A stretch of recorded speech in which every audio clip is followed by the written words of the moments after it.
Welcome to the Romance of the Three Kingdoms podcast. This is episode 104. So we're in for a treat this week. Kaiser Kuo, the host of the Sinica Podcast, is going to be reading this episode.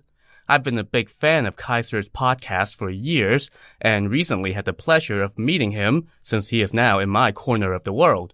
He expressed an interest in guest reading an episode, and I jumped at the opportunity. So enjoy, and be sure to check out the Sinica Podcast, where Kaiser explores China, past and present. Thanks, John. It's a real honor, and I hope you enjoy this. Last time, the forces of Liu Bei and Sun Quan clashed, and Liu Bei won an easy victory, putting Sun Quan's commander and kinsman Sun Huan to flight, and then trapping him inside the city of Yiling. Shaken but not beaten, Sun Quan then marched out the big guns, sending a relief force of 100,000 and many of his best generals.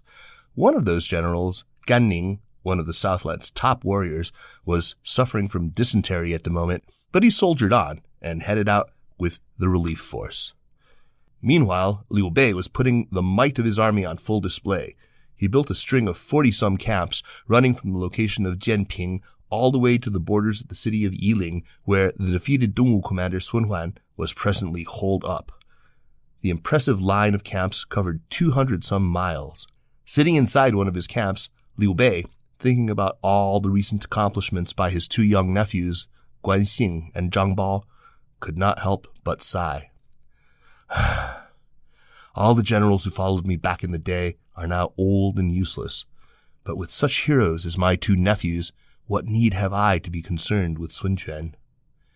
Just then, word came that Dongwu was sending a relief force led by the generals Han Dang and Zhou Tai.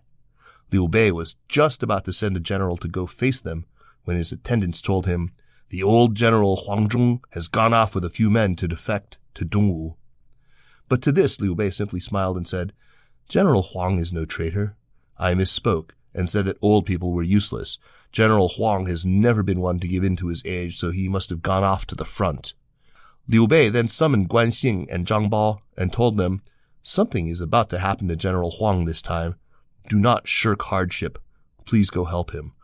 As soon as he achieves some small victory, bring him back and keep him safe." Guan Xing and Zhang Bao accepted their orders, took their leave, and went to catch up to Huang Zhong. So let us catch up to Huang Zhong as well. Just as Liu Bei suspected, the old warhorse overheard Liu Bei talking about how the old generals were all useless, so he stormed off in a huff, with just 5 or 6 personal guards. He headed straight for the camp at Yiling, where he was greeted by the officers Wu Ban, Zhang Nan, and Feng Xi, and they asked him what he was doing there. "I have accomplished much since joining His Highness at the city of Changsha," Huang Zhong said. "Even though I am past 70, I can still eat plenty of meat.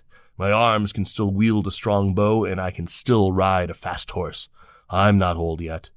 Yesterday, His Highness was talking about how we are all old and useless, so I have come to fight against Dongwu.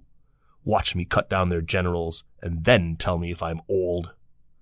And yeah, that was a pretty old man thing to say, but then word came that the Dongwu relief force was approaching, so Huang Zhong immediately hopped on his horse.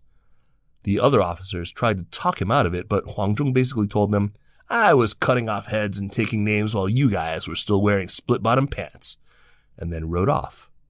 Wu Ban quickly ordered Feng Xi to lead some troops to back him up. When the two sides met up, Huang Zhong challenged the Dongwu vanguard general Pan Zhang for combat. Pan Zhang first sent out a lieutenant. This lieutenant scoffed at Huang Zhong's age and rode out to meet him. But yeah, Huang Zhong may be old, but this other guy is not even getting his name mentioned in the podcast, so what does that tell you? After less than 3 bouts, the lieutenant lay dead on the ground. Enraged at his lieutenant's death, Pan Zhang now personally came to fight Huang Zhong, wielding the green dragon saber that he had claimed for himself after Guan Yu was killed. The two fought for a while, and even though neither had the upper hand, Huang Zhong was throwing all his might at Pan Zhang, and Pan Zhang figured he was not going to be able to hold out much longer, so he turned and ran. Huang Zhong gave chase for a bit and returned victorious. On his way back, Huang Zhong ran into Guan Xing and Zhang Bao. "His Highness sent us to assist you, old general," Guan Xing said. "Since you have already won, let's return to camp at once."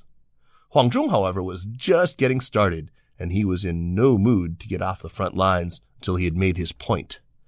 The next day, Pan Zhang returned to pick a fight, and Huang Zhong quickly hopped on his horse to go meet him.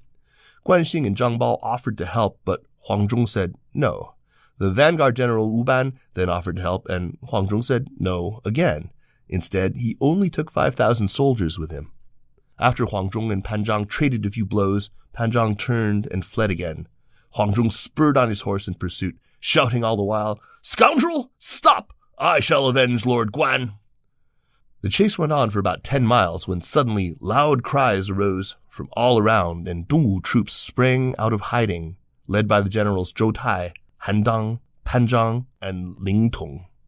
Huang Zhong found himself trapped in the middle of this ambush. Just then, a strong wind kicked up, and Huang Zhong decided it was best to fall back. But it was too late. Another squad of Dongwu troops showed up on a hillside.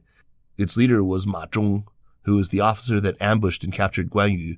Ma Zhong now let fly an arrow, and it struck Huang Zhong in the armpit, almost knocking him off his horse. Seeing Huang Zhong wounded, the Dongwu troops closed in for the kill. But just then, loud cries rose up from behind as 2 battalions swept in, scattering the Dongwu troops and rescuing Huang Zhong. These forces were led by Guan Xing and Zhang Bao, who then escorted Huang Zhong back to the royal camp. And now, Huang Zhong's age finally caught up with him. Lacking the vigor of a younger man, he suffered greatly from the arrow wound, and soon his condition became critical, prompting a personal visit from Liu Bei. Stroking Huang Zhong's back, Liu Bei lamented, "It was my fault that you were wounded." "Your servant is but a simple warrior," Huang Zhong replied. "I was fortunate to meet your highness. I am 75 years old. I've lived long enough. I hope your highness will take care of your health so that you may set your sights on the heartlands." After those words, Huang Zhong slipped into unconsciousness. By nightfall, the old warhorse was gone. So yet another old-timer and yet another of Liu Bei's major generals has bitten the dust. Huang Zhong will be remembered as the guy who played a key role in helping Liu Bei kick Cao Cao out of Hanzhong. Let's send him out with a poem. Huang Zhong, veteran general par excellence, won vast renown in the Riverlands campaign. He bore again his ringed and gilded mail. His sturdy hands could strain a bow of steel. Virile in war, he kept the north in fear. His prodigies subdued the western sphere. Though at the end his head was white as hoar, he showed himself a hero all the more. Seeing Huang Zhong expire, Liu Bei fell into melancholy once again. He had a coffin prepared and sent the old general back to Chengdu for burial. "Of the 5 tiger generals, 3 have been lost," Liu Bei lamented. "It pains me that I still have not been able to avenge them." With the vengeance tab growing ever longer, Liu Bei assembled his officers, divided his troops into 8 forces, and moved them forward on land and water. The advisor, Huang Quan, was put in charge of the navy, while Liu Bei personally commanded the land forces. We are now in the 2nd month of the year 222, so Liu Bei's punitive campaign has been going on for about 6 months. When Han Dang and Zhou Tai, the commanders of the Dongwu relief force, heard that Liu Bei was on the move, they led their troops to meet him. After the 2 sides lined up, Han Dang and Zhou Tai watched as the Shu banners parted and Liu Bei rode out to the front under a golden canopy surrounded by imperial regalia. "Your Highness is the Lord of Shu. Why do you risk your person so lightly?" Han Dang shouted to Liu Bei. "If something should go wrong, it would be too late for regrets." Waving his whip, Liu Bei shouted back, "You dogs of Dongwu killed my brothers! I swear that I shall not share this heaven and earth with you." Han Dang turned and asked which of his officers wanted to take a run at the enemy. A lieutenant rode out with spear in hand. Behind Liu Bei came Zhang Bao, wielding his own spear and letting out a mighty roar. That roar alone was enough to drain the courage from his enemy's heart, and the Dongwu lieutenant decided to tuck tail and run. At the same time, the younger brother of the Dongwu commander, Zhou Tai, rode out to his comrade's aid, but Guan Xing rode out and picked him up. A moment later, Zhang Bao let out another roar and stabbed his prey off his horse. The sight of that shocked Zhou Tai's little brother, and Guan Xing took advantage of this momentary lapse to cut him down as well. Guan Xing and Zhang Bao now rode toward Handang and Zhoutai. The two Dongwu commanders decided they did not want any piece of that, so they quickly fell back into their own lines. Seeing this, Liu Bei said, "Tigers beget tigers," and with a wave of his whip, he directed his army forward. All 8 battalions of Shu troops poured into the enemy, slaughtering them until the ground was littered with the bodies of Dongwu soldiers, and rivers of their blood flowed. While this slaughter was going on, the Dongwu general Guan Xing was recovering from dysentery in his boat. When he heard that the enemy was approaching, he hurriedly mounted his horse, just in time to encounter a squad of barbarian soldiers that Liu Bei had borrowed from the Chang people. Everyone in this group had their hair down and were barefoot, and they wielded bows, crossbows, spears, swords, shields, and battle axes. They were led by their king, Ke, who had a bloodshot complexion and bulging green eyes. He wielded a steel-spiked mace and wore 2 bows around his waist. Intimidated by the striking appearance and overwhelming numbers of his forces, Guan Xing did not dare to fight them, and instead turned and ran, but not before Ke shot an arrow into his head. Guan Xing fled with the arrow lodged in his skull. After a while, Guan Xing could go no further, and he sat under a large tree, and he died. And to make things really spooky, hundreds of crows flew down from the tree and surrounded his corpse. Later, when Sun Quan heard about Guan Xing's death, he was grief-stricken and buried him with honors while erecting a temple to him. Meanwhile, Liu Bei seized the moment of his victory and gave chase until he had taken the location of Xiaoting. With Dongwu troops scattered and fleeing, Liu Bei decided to call it a day. But then he realized that he couldn't find Guan Xing. And if you're keeping track, this is the second time on this campaign that Guan Xing had gone missing after a battle, so Liu Bei quickly sent Zhang Bao out to look for his brother. So where did Guan Xing run off to this time?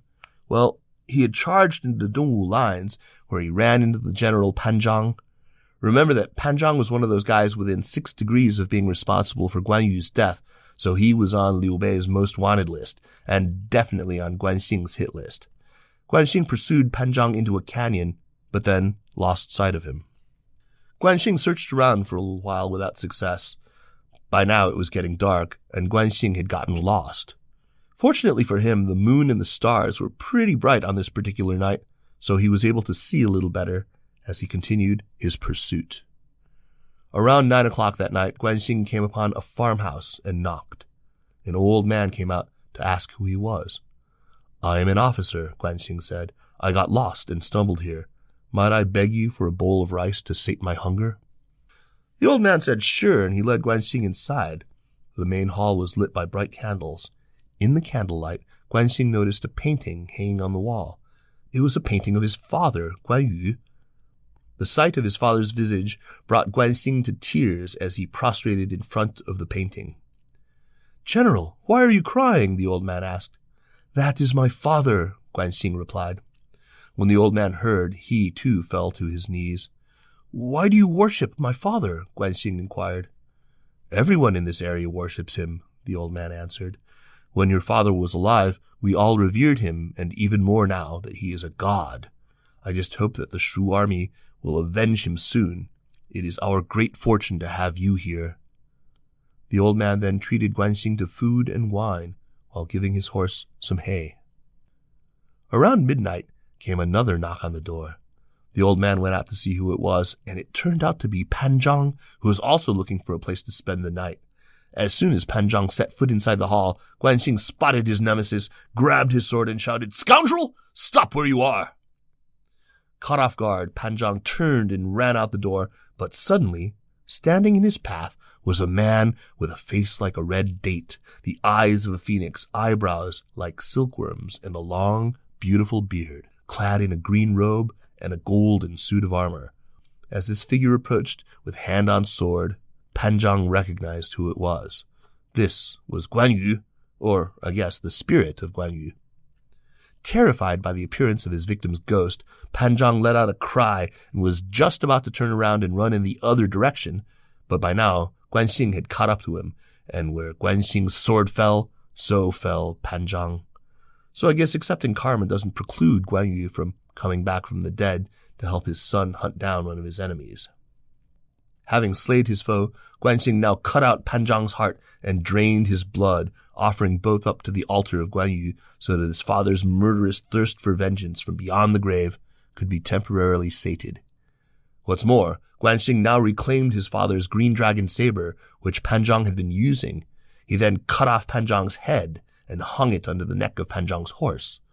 This bloody deed done, Guan Xing took his leave and headed back toward camp on Pan Zhang's horse, while the old man was left to drag Pan Zhang's body out back for cremation and to scrub all the blood off his floor. Guan Xing had not gone far when he caught the sound of people and horses. Soon, a squad of enemy soldiers arrived on the scene, led by the officer Ma Zhong. Recognizing his commander's head hanging from Guan Xing's horse and seeing Guan Xing wielding the green dragon saber, Ma Zhong was incensed and rode straight toward Guan Xing. For his part, Guan Xing was all too happy to take a few hacks at this guy directly responsible for capturing his father. But this wasn't a one-on-one battle. The 300-some men under Ma Zhong's command surrounded Guan Xing, and soon he was in dire straits. Just then, an army arrived from the northwest, led by Zhang Bao. The sight of this relief force was enough to send Ma Zhong scurrying. Guan Xing and Zhang Bao gave chase for a while and ran smack into Dongwu forces, led by two more of the people on their most wanted list, Fu Shiren and Mi Fang, the two guys who betrayed Guan Yu and surrendered to Dongwu.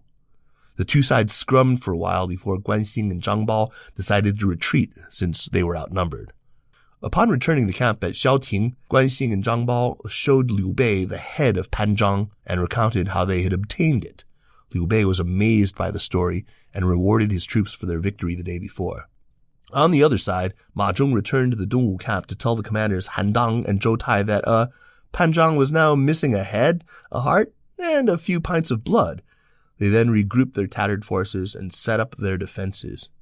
Countless of their soldiers had been wounded in the previous day's battle, and it was truly a pitiful sight. Ma Zhong was assigned to a spit of land. In his detachment were the defectors Fu Shiren and Mi Fang. That night, around midnight, they could hear the wounded and demoralized soldiers weeping non-stop. But even more disturbing to Mi Fang were some of the idle chit-chat going on among some of the men, which went something like this.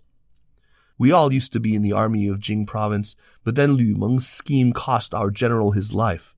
Now the imperial uncle is personally waging this war. Dongwu is done for. It's just a matter of time. The people I despise most are that Mi Fang and Fu Shiren.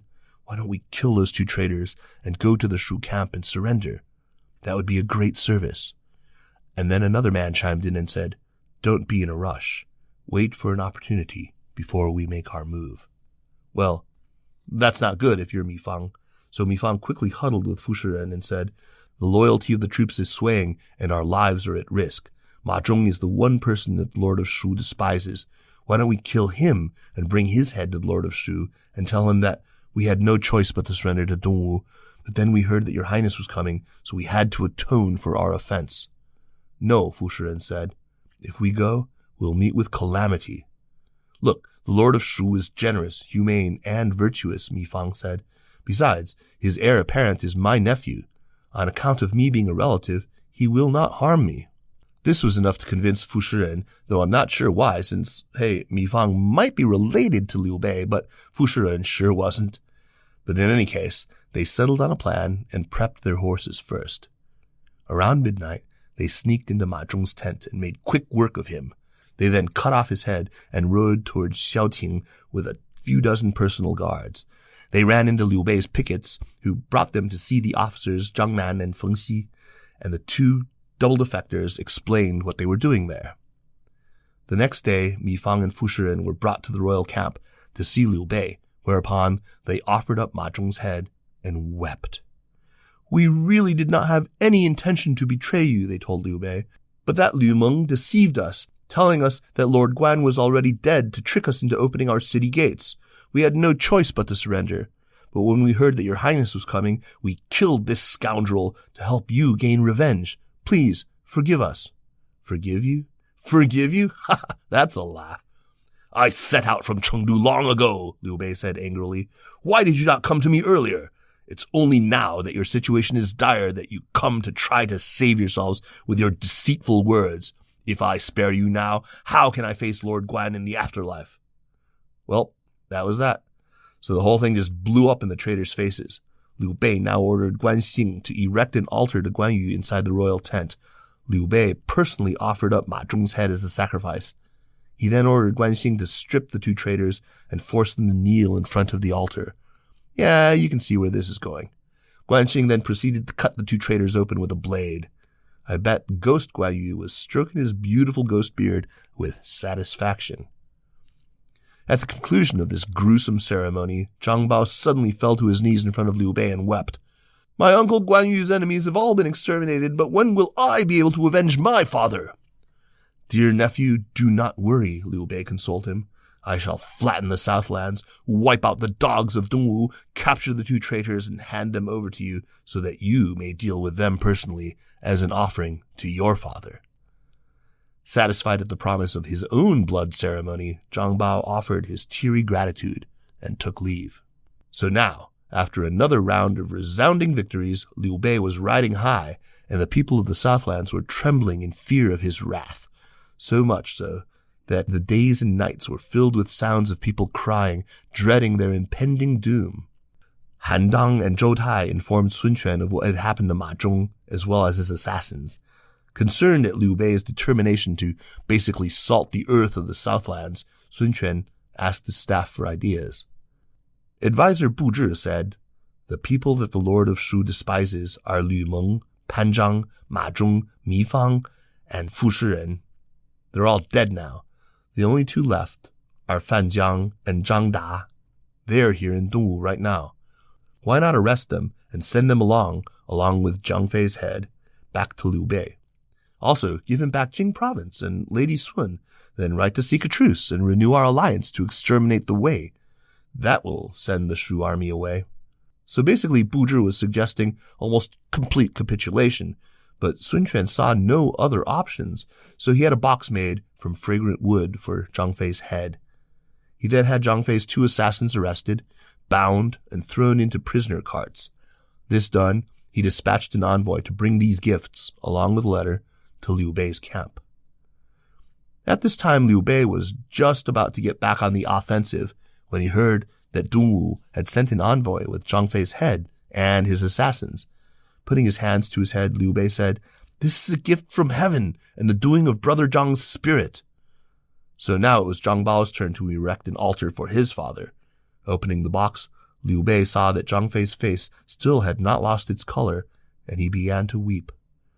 Remember here that Zhang Fei was assassinated about 6 months ago, so you do have to wonder about the actual state of his head. Also, where did Sun Quan keep a severed head for 6 months without the smell getting really bad? And you can guess what happened next. Wielding a sharp blade, Zhang Bao personally executed the two assassins via the dreaded literal death by 1,000 cuts, offering all the little bits and pieces to his father. So Liu Bei has now killed most, if not all, of the main players involved in the death of his brothers by rather bloody and gruesome means. And on top of that, Sun Quan is offering him back his wife, his territory, and an offer of everlasting friendship. So, are we cool now? Please say that we're cool now. To see if we're cool now, tune in to the next episode of the Romance of the Three Kingdoms podcast. Thanks for listening. And thanks, John, for giving me this opportunity.